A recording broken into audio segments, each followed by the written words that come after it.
guys, Gareth here from Horsemanship. I want to talk a little bit about a loose rein.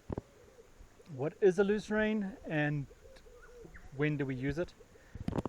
So in terms of what is a loose rein, this is a loose rein. This might be a long rein, it is not a loose rein. And so when we talk about our different positions, loose rein, long rein, and then our finesse rein is with contact. Okay. In terms of the when we use it, I use it for 90% of my riding. All foundation riding is done on a loose rein. The reason for that is that it stops neural fatigue and a horse getting heavy in whatever device you're using. If you are riding like this all the time, all you're doing is dulling your horse to any cues. There's noise all the time on their nose or mouth, whether you ride on a bit or bitless. So between 75 and 90% of my riding is done on a loose rein, and maybe when I'm working on a few movements I might use a longer rein, and then when I'm working on precision movements, then I'll only pick up on a short rein or finesse rein. So Rio here is a young horse, young in terms of hours. I think he's already about 8, but in terms of hours under saddle he's quite young. So he's not really ready to work on a lot of finesse movements, but even if he was, the bulk of my riding would be done on a loose rein. I also want to show you, so people think, well then how do you control them? Forget the idea of control. There's no such thing as control on a horse, it's just an illusion. You need to build communication. So I've been working with Rio on just getting him to follow a rail, that he stays on the rail until told otherwise. So if I ask him off, okay, and then I'll direct him.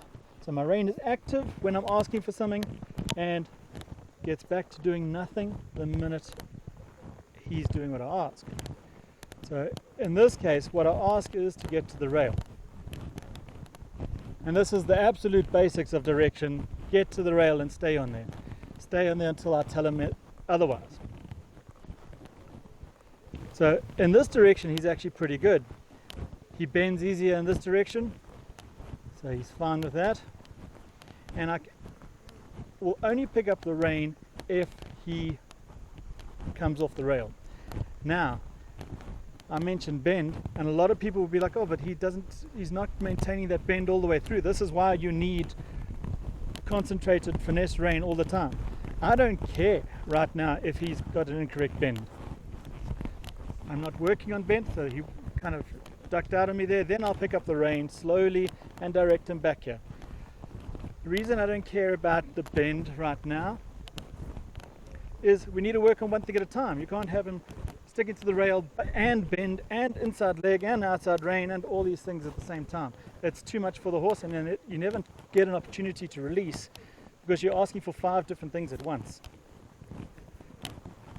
Okay, now on the other direction,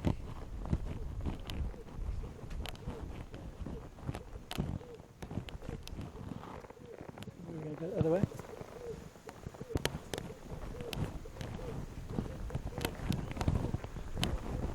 I might need to correct it a little more.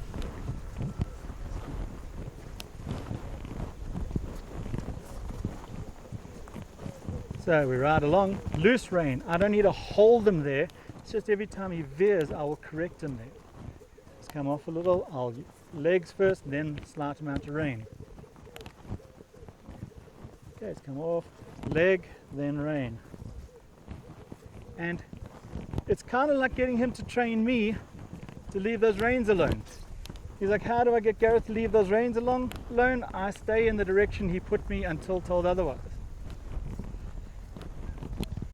And it's not inflicting pain on him, it's just, oh, there's a cue with as minimal amount of pressure as possible.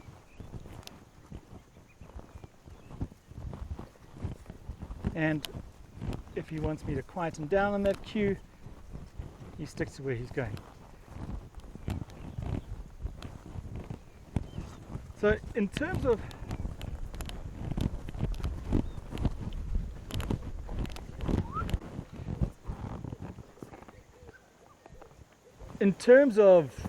like when people talk about Brideless, and you'll see photos and videos of me riding Brideless, it's not an end goal for me to ride Brideless.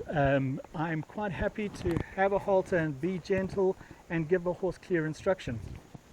My reason for riding Brideless is to make sure that I am being as consistent with my leg and seat cues, and I'm offering them before the rein cue, so that my horse gets that opportunity to do what I ask him until told otherwise. And so it's a test of my communication with seat and leg, as opposed to an end goal in itself to show how cool I am, how clever my horse is. In my experience, horses really appreciate clarity when they get a little confused, and it can build a bit of anxiety. If you only ever rode Brideless, look, you can do shaping and really get a very solid communication in place and ride Brideless all the time. The way I do it, I like to have them understand exactly what I'm asking, and sometimes it can get a little vague. So for me, Brideless or Liberty is really about testing, am I being clear, communicative and honest with my gentle phases. If I'm riding Brideless and I'm needing sticks to direct further down the line, my seat and body are not really riding the horse. I'm still using a gross, loud phase with a stick. So, and I know that's a great way to actually teach Brideless, and it's completely valid. But like any of those higher phase aids, you use the aid to teach the aid, so you don't need the aid. So if you're still needing it, you're not being subtle, you're not using your seat correctly, you're still using the loud phase. Now, I have never tried Brideless on Rio before, but I would assume he's got some level. I have been consistent with his communication. So this is the first time I've ever taken off the bridle or halter or anything.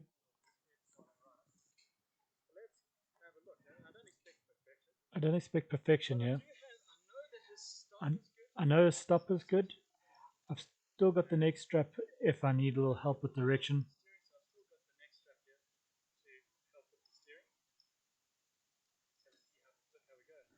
Okay, let's ask him forward.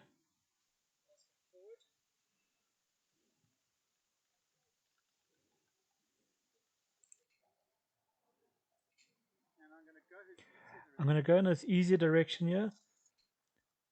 See, I needed the neck strap a little just to help him along with the leg.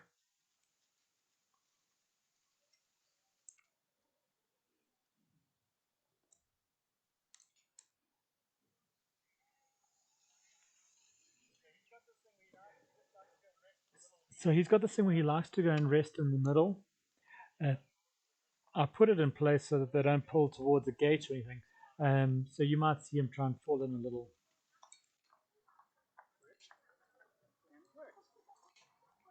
So it's still a little loud on the neck strap. So it's still a little bit loud on the neck strap. This is the first time I'm riding in Brideless. Okay, I'm going to change direction and go through the middle. Speeds up a little. Let's bring it back with my seat and then stop in the middle. Now I'm going to work towards the other direction, which is not his favored side, where he does come in a little bit off the rail a bit more. So I'll need more corrections.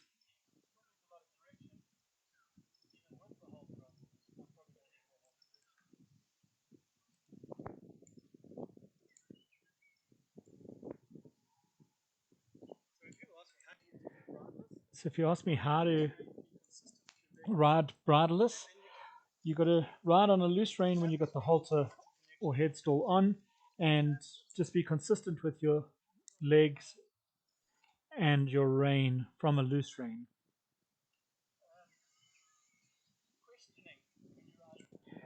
So sometimes a horse riding Brideless gets a little bit uptight because they don't not exactly sure what you're asking for. Some horses get a little uptight in it.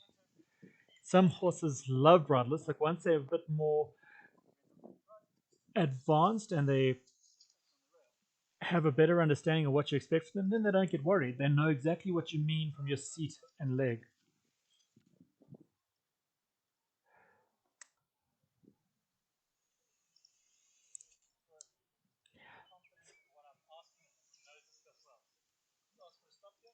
We can ask for a stop. On a younger horse, I'll go back and forth with going back to the bridle more regularly.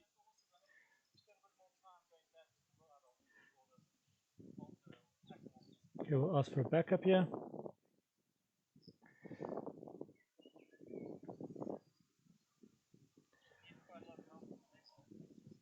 So you need quite a bit of help from the backup there. But just remember that long rein, it's all the way sitting with your rein in the mane.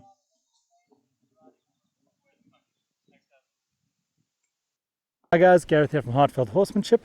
If you enjoyed this video and you want to learn more about how Anna builds communication and connection and relaxation with horses, you can check out Heartfelt Horsemanship on the Patreon, on patreon.com. I will attach a link and we go into a little bit more detail. Thank you.